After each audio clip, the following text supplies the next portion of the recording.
अस्सलाम वालेकुम and welcome to Germany for student channel. आज German language course A2 level का लेसन नंबर 5 है और लेसन नंबर 5 के अंदर हम एक नया टॉपिक स्टार्ट करने जा रहे हैं जो कि modal verb in German language के ऊपर है।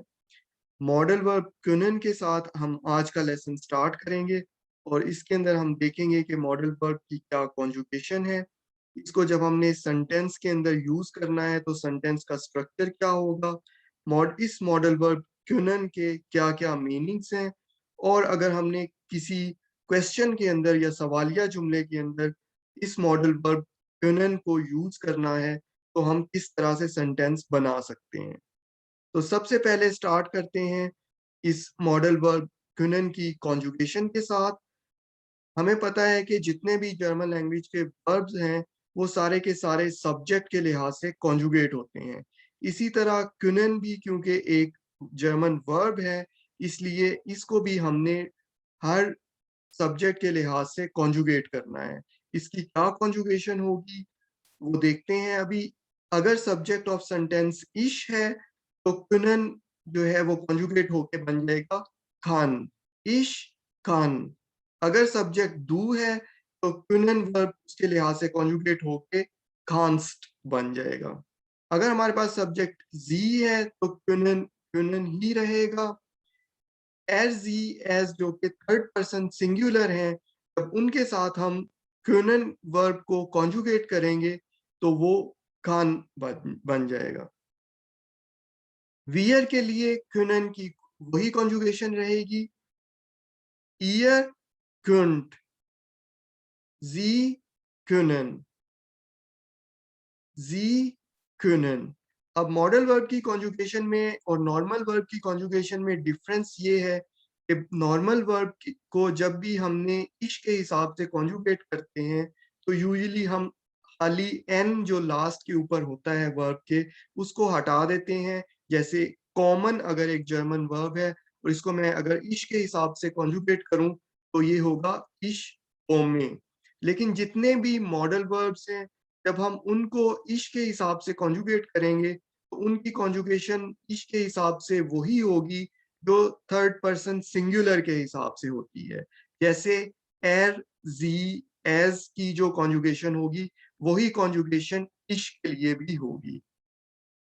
तो ये हमें एक चीज को ध्यान में रखना होगा, जब भी मॉडल वर्ब को हम कॉन्जुगेट करेंगे इश के हिसाब से तो इश की जो कॉन्जुगेशन होगी वही कॉन्जुगेशन थर्ड पर्सन सिंगुलर की होगी।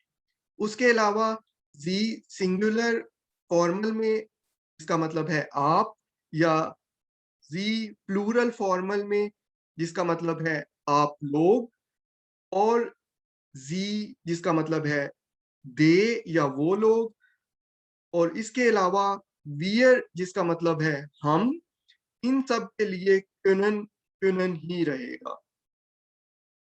अब हम देखते हैं कि जब हमने मॉडल वर्ब क्यूनन को किसी सेंटेंस में यूज करना है तो सेंटेंस का स्ट्रक्चर क्या होगा। मॉडल वर्ब को यूज करने का सेंटेंस स्ट्रक्चर ये है कि सबसे पहली पोजीशन के ऊपर हमारे पास सब्जेक्ट होगा। ये मैंडेटरी नहीं है लेकिन अभी हम लर्निंग के लिए ये एज्यूम करते हैं कि हमने सब्जेक्ट को हमेशा फर्स्ट पोजीशन के ऊपर ही रखना है।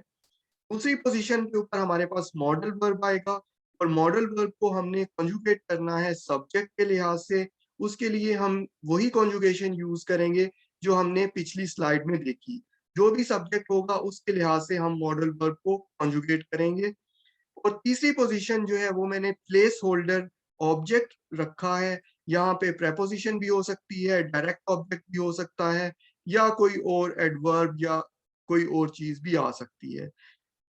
लास्ट पोजीशन के ऊपर हमने मेन वर्ब को सेंटेंस के अंदर यूज करना है। मेन वर्ब जो है वो हमेशा इन्फिनेटिव फॉर्म के अंदर होगा। जब भी हम मॉडल वर्ब किसी सेंटेंस में यूज करेंगे तो मेन वर्ब के लिहाज से दो चीजें हमें ज़हन में रखनी होंगी। एक तो ये कि मेन वर्ब इन्फिनेटिव फॉर्म में आएगा, और दूसरा ये कि मेन वर्ब हमेशा सेंटेंस की आखिरी पोजीशन के ऊपर होगा। यहाँ पे पोजीशन भी आपको सामने नजर आ रही है कि पहली पोजीशन पे हम सब्जेक्ट को रखेंगे, दूसरी पोजीशन के हमारे पास मॉडल वर्ब आएगा जिसको हम कॉन्जुगेट करेंगे सब्जेक्ट के लिहाज से। उसके बाद तीसरी पोजीशन पे प्रेपोजिशन भी आ सकती है, डायरेक्ट ऑब्जेक्ट भी आ सकता है या कोई और चीज भी आ सकती है। और लास्ट पोजीशन के ऊपर हमारे पास इन्फिनेटिव फॉर्म ऑफ वर्ब आएगी। अब इस एक्सप्लेनेशन से हमें पता चला कि हमारे पास सेंटेंस के अंदर दो वर्ब होंगे, एक मॉडल वर्ब होगा और एक सेंटेंस का मेन वर्ब होगा।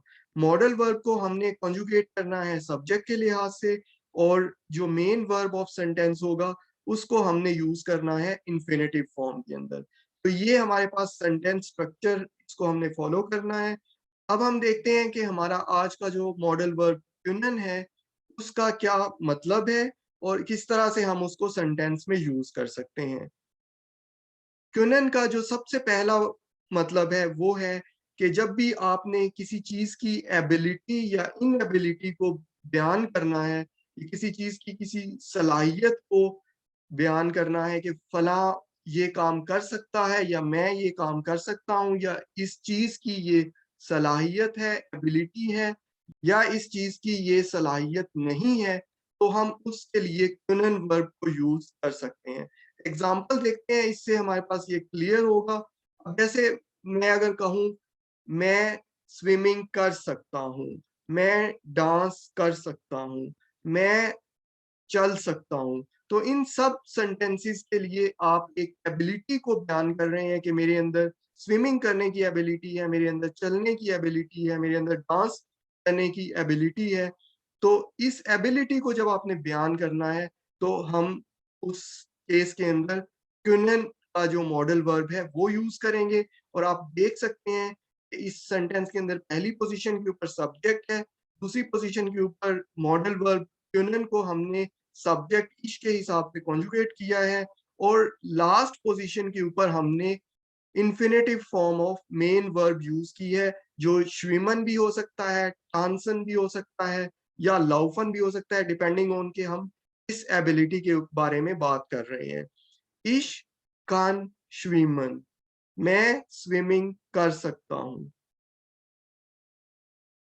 इश कान निश्ट श्विमन, मैं स्विमिंग नहीं कर सकता, या मैं डांस नहीं कर सकता, या मैं चल नहीं सकता। तो इन सारे केसेस के अंदर हम क्यूनन वर्ब को कॉन्जुगेट करेंगे, और उसके बाद जो मेन वर्ब हमारा होगा वो हमेशा सेंटेंस की आखिरी पोजीशन के ऊपर होगा। Sie kann ihre Arbeit schnell erledigen. Sie kann ihre Arbeit schnell erledigen. वो अपना काम जल्द मुकम्मल कर सकती है। इस सेंटेंस के अंदर भी उसकी एक एबिलिटी के बारे में बात हो रही है कि वो अपना काम जल्दी मुकम्मल कर सकती है। तो हमने क्यूनन वर्ब को जी के हिसाब से कॉन्जुगेट किया, और जो मेन वर्ब ऑफ सेंटेंस है वो है एरलेडिगन, उसको हमने आखिरी पोजीशन के ऊपर रखा है। उसके बाद है हमारे पास wir können sehr gut kochen, हम बहुत अच्छा पका सकते हैं। वियर इसमें सब्जेक्ट ऑफ सेंटेंस है। सेकंड पोजीशन पे हमारे पास क्यूनन है, जो कि हमने देखा लास्ट स्लाइड के अंदर कि क्यूनन की जो कॉन्जुगेशन है वो वियर के हिसाब से क्यूनन ही रहेगी। उसके बाद जेर गुड, बहुत अच्छा, कोखन का मतलब है पकाना, और ये इस सेंटेंस में मेन वर्ब है जो कि आखिरी पोजीशन के ऊपर हम यूज कर रहे हैं। Das kleine Kind kann gut sprechen. Das kleine Kind kann gut sprechen. छोटा बच्चा अच्छा बोल सकता है। अब इस सेंटेंस में भी das kleine Kind, क्योंकि सब्जेक्ट ऑफ सेंटेंस है वो पहली पोजीशन के ऊपर हमने रखा है, उसके हिसाब से हमने क्यूनन को कॉन्जुगेट किया, तो ये बन गया हन, और गुड उसकी एक एडजेक्टिव है, और जो इस सेंटेंस का मेन वर्ब है वो एक्सप्रेशन है, जिसको हमने इन्फिनेटिव फॉर्म के अंदर आखिरी पोजीशन के ऊपर सेंटेंस के यूज किया है। Das kleine Kind kann nicht gut sprechen. Das kleine Kind kann nicht gut sprechen. छोटा बच्चा अच्छा नहीं बोल सकता है।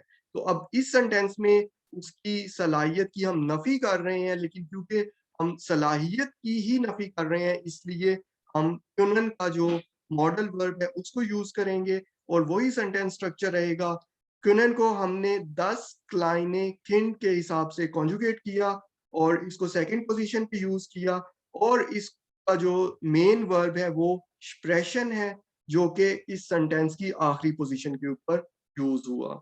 मॉडल वर्ब कुनन को हम एक और मीनिंग में भी इस्तेमाल कर सकते हैं, जिसका मतलब है पॉसिबिलिटी या इम्पॉसिबिलिटी। जब भी हमें किसी चीज की पॉसिबिलिटी के बारे में बात करनी होगी या किसी चीज की इम्पॉसिबिलिटी के बारे में बात करनी होगी, तो फिर भी हम कुनन वर्ब का सहारा ले सकते हैं। और देखते हैं कि एग्जांपल्स क्या हैं। Er kann mit meinem neuen Auto fahren. वो मेरी नई गाड़ी के साथ सफर कर सकता है या ड्राइव कर सकता है। अब इस सेंटेंस के अंदर ऑल्दो के कुनन को हम एक डिफरेंट मीनिंग में इस्तेमाल कर रहे हैं, लेकिन जो सेंटेंस स्ट्रक्चर हमने पहले मीनिंग के लिए देखा वही हम फॉलो करेंगे। मतलब ये है कि सब्जेक्ट ऑफ सेंटेंस पहली पोजीशन के ऊपर आएगा, दूसरी पोजीशन के ऊपर कुनन वर्ब को हम सब्जेक्ट के हिसाब से कॉन्जुगेट करेंगे, और जो next part of the sentence है उसमें प्रेपोजिशन हो सकती है, नाउन हो सकता है, एडजेक्टिव वगैरह हो सकते हैं, और जो मेन वर्ब है वो इंफिनिटिव फॉर्म में आखिरी पोजीशन के ऊपर ही आएगा। अब इस सेंटेंस के अंदर जो मेन वर्ब है वो है फागन, और वो इंफिनिटिव फॉर्म में ही सेंटेंस की आखिरी पोजीशन के ऊपर हमने यूज किया है। Er kann mit meinem neuen Auto fahren. वो मेरी नई गाड़ी के साथ ड्राइव कर सकता है। उसके पास कोई और ऑप्शन भी हो सकती है, कोई और पॉसिबिलिटी भी हो सकती है, लेकिन वो मेरी नई गाड़ी के साथ भी ड्राइव कर सकता है। दूसरी एग्जांपल देखते हैं। Du kannst auch mit dem Bus nach Hause gehen. Du kannst auch mit dem Bus nach Hause gehen. तुम बस के जरिए या बस के साथ भी घर जा सकते हो। अब इस सेंटेंस के अंदर भी एक ऑप्शन डिस्कस हो रही है। हो सकता है कि वो ट्रेन के साथ भी घर जा सकता हो, गाड़ी के साथ भी घर जा सकता हो, लेकिन इस सेंटेंस में हम कह रहे हैं कि तुम बस के साथ भी घर जा सकते हो। मतलब ये कि एक पॉसिबिलिटी है कि तुम बस के जरिए घर चले जाओ। तो हमने यहाँ पे कुनन वर्ब को यूज किया, और डू इस सेंटेंस का सब्जेक्ट है, उसके हिसाब से कुनन को हम जब कॉन्जुगेट करेंगे तो कुनन बन जाएगा कांस्ट। उसके बाद सेंटेंस का बाकी हिस्सा आ जाएगा, उसमें प्रेपोजिशन भी हो सकती है, जैसे यहाँ पे हमने मिट डेम बुस ना हाउजे। तो ये वाला पार्ट आ गया, और उसके बाद जो मेन वर्ब है इस सेंटेंस का वो है गेहन, और वो इंफिनिटिव फॉर्म में ही यूज होगा। कुनन वर्ब को यूज करके यस नो क्वेश्चन या नाइन फ्रागन बनाने हैं, तो हमारे पास सबसे पहले देखते हैं कि सेंटेंस स्ट्रक्चर क्या होगा।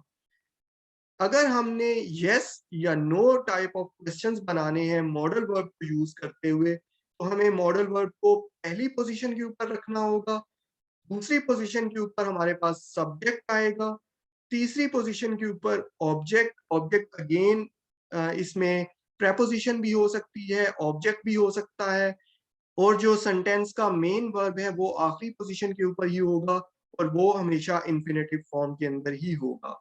अब मॉडल वर्ब को हम हमेशा कॉन्जुगेट करेंगे सब्जेक्ट ऑफ सेंटेंस के लिहाज से, वेदर हम इसको एक पॉजिटिव सेंटेंस में यूज कर रहे हो या फिर हम इसको एक क्वेश्चन या सवालिया जुमले में यूज कर रहे हो। इसकी एग्जांपल्स देखते हैं। Kannst du mit dem Auto fahren? Kannst du mit dem Auto fahren? क्या तुम गाड़ी से सफर कर सकते हो? अब इसके अंदर देखें कि पहली पोजीशन के ऊपर हमारे पास मॉडल वर्ब आ रहा है कुनन, जिसको हमने सब्जेक्ट के लिहाज से कॉन्जुगेट किया है। सब्जेक्ट हमारे पास सेकंड पोजीशन के ऊपर है, और सब्जेक्ट है हमारे पास डू, और डू के हिसाब से जब हम कुनन वर्ब को कॉन्जुगेट करेंगे तो वो होगा कांस्ट। कांस्ट डू मिट डेम आउटो, ये हमारी तीसरी पोजीशन है। मिट डेम आउटो, यहाँ पे मैंने आपको बताया कि यहाँ पे ऑब्जेक्ट भी हो सकता है, कोई नाउन आ सकता है, कोई प्रेपोजिशन आ सकती है, तो इस केस में हमारे पास ये प्रेपोजिशन है। और लास्ट पोजीशन के ऊपर हमारे पास इंफिनिटिव फॉर्म में हमने मेन वर्ब को यूज करना है, जो कि इस सेंटेंस में है फागन। दूसरी एग्जांपल देखते हैं, können Sie mir bitte helfen?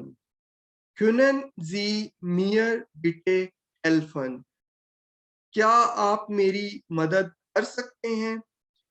इस सेंटेंस में भी kunnen जो है वो पहली पोजीशन के ऊपर है और इस सेंटेंस में हम जी को सब्जेक्ट के तौर पे ले रहे हैं। इसका मतलब है आप। आपको के लिहाज से जब हम kunnen वर्ब को कॉन्जुगेट करते हैं तो kunnen kunnen ही रहता है। उसके बाद हमारे पास है मियर बिटे, जो कि थर्ड पोजीशन हम कंसीडर करते हैं। और हेल्फन जो है वो एक डाटिव वर्ब है, इसलिए यहाँ पे मियर जो कि एक पोजेसिव प्रोनाउन है डाटिव केस के अंदर, वो हम यूज कर रहे हैं, क्योंकि हमारे पास हेल्फन जो है वो डाटिव वर्ब है। कुनन जी मियर बिटे हेल्फन, क्या आप मेरी मदद कर सकते हैं? फिर है हमारे पास next example, können wir heute in das Kino gehen? Können wir heute in das Kino gehen? क्या आज हम सिनेमा जा सकते हैं? अब इस सेंटेंस के अंदर भी können फर्स्ट पोजीशन पे आ रहा है, सेकंड पोजीशन पे हमारे पास सब्जेक्ट है और सब्जेक्ट है हमारे पास wir। wir के लिए können की जो कॉन्जुगेशन है वो können ही है। और उसके बाद हमारे पास है heute in das Kino, ये हमारा हम थर्ड पोजीशन कंसीडर करते हैं। और मेन वर्ब जो हमारे पास गेहन है वो हमारे पास लास्ट पोजीशन के ऊपर आ रहा है। इसकी एक लास्ट एग्जांपल देखते हैं, खान एर नोख 10 मिनूटन वार्टन। खान एर नोख 10 मिनूटन वार्टन, क्या वो 10 मिनट मजीद इंतजार कर सकता है? इस सेंटेंस के अंदर हम पहली पोजीशन के ऊपर kunnen वर्ब को कॉन्जुगेट करके यूज कर रहे हैं। कॉन्जुगेट हमने किया है सब्जेक्ट के लिहाज से, सब्जेक्ट है इस सेंटेंस के अंदर एर। एर और उसके हिसाब से जब हम kunnen को कॉन्जुगेट करते हैं तो वो होता है कान। नोख सेन मिनूटन, और वार्टन जो है उसका मतलब है वेट, और ये हमारे पास इस सेंटेंस का मेन वर्ब है जो कि सेंटेंस की आखिरी पोजीशन के ऊपर यूज हो रहा है। अब हम देखते हैं कि अगर हमने डब्ल्यू क्वेश्चन वर्ड्स के साथ डब्ल्यू क्वेश्चंस बनाने हैं तो फिर हम कौन से सेंटेंस स्ट्रक्चर को फॉलो करेंगे। अगर हमने सेंटेंस के अंदर मॉडल वर्ब यूज करना है और स्पेसिफिकली kunnen, इस केस के अंदर हमें सबसे पहली पोजीशन के ऊपर डब्ल्यू क्वेश्चन वर्ड को यूज करना होगा। उसके बाद हम मॉडल वर्ब को यूज करेंगे। उसके बाद थर्ड पोजीशन के ऊपर हमारे पास सब्जेक्ट आएगा। फोर्थ पोजीशन के ऊपर ऑब्जेक्ट आएगा। ऑब्जेक्ट जब भी मैं कहूँ तो उसका मतलब ये होगा कि वहां पे ऑब्जेक्ट भी हो सकता है, प्रेपोजिशन भी हो सकती है, एडवर्ब भी हो सकता है। और हमारे पास लास्ट पोजीशन जो होगी वो हमेशा इंफिनिटिव फॉर्म ऑफ वर्ब की होगी, और मेन जो वर्ब है वो हमेशा लास्ट पोजीशन के ऊपर ही यूज होगा इंफिनिटिव फॉर्म के अंदर।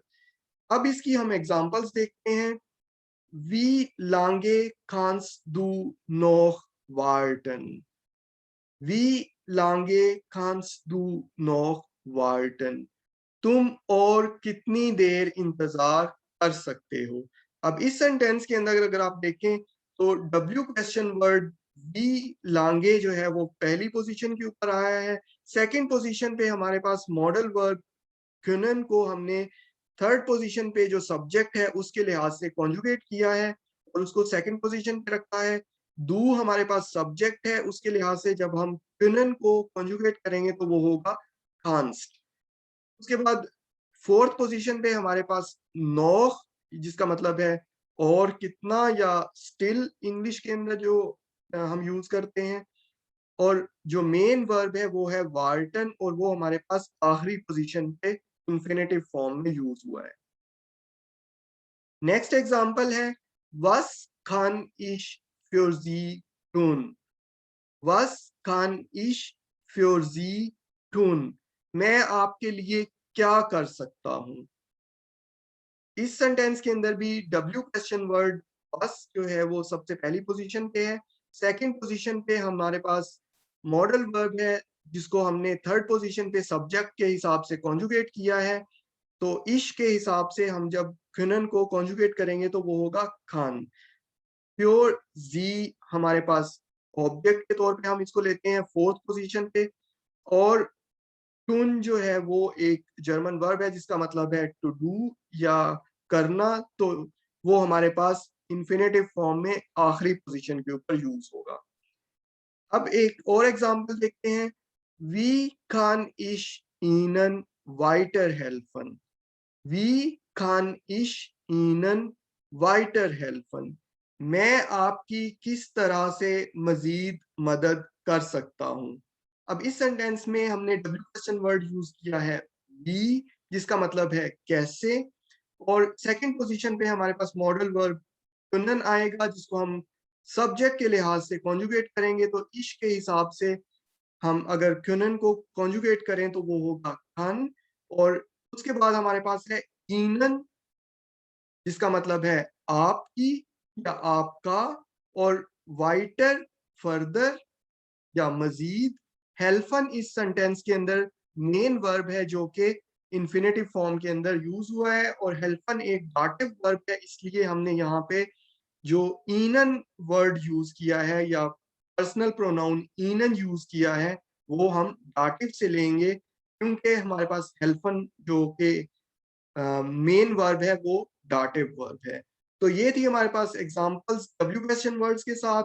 अब इस लेसन के अंदर हमने क्वेश्चन वर्ब को हर लिहाज से देखा, इसकी हमने कॉन्जुगेशन देखी, इसके मीनिंग्स को हमने देखा।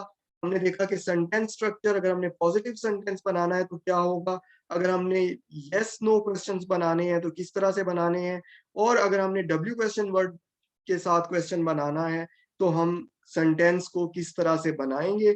आई होप कि आपको ये टॉपिक अब क्लियर हो गया होगा। इसी फॉर्मेट के ऊपर हम बाकी के जो मॉडल वर्ब्स हैं उनके ऊपर भी कमिंग डेज में वीडियोस बनाएंगे और लेसन्स बनाएंगे ताकि हर मॉडल वर्ब को हम अच्छे तरीके से कवर कर सकें।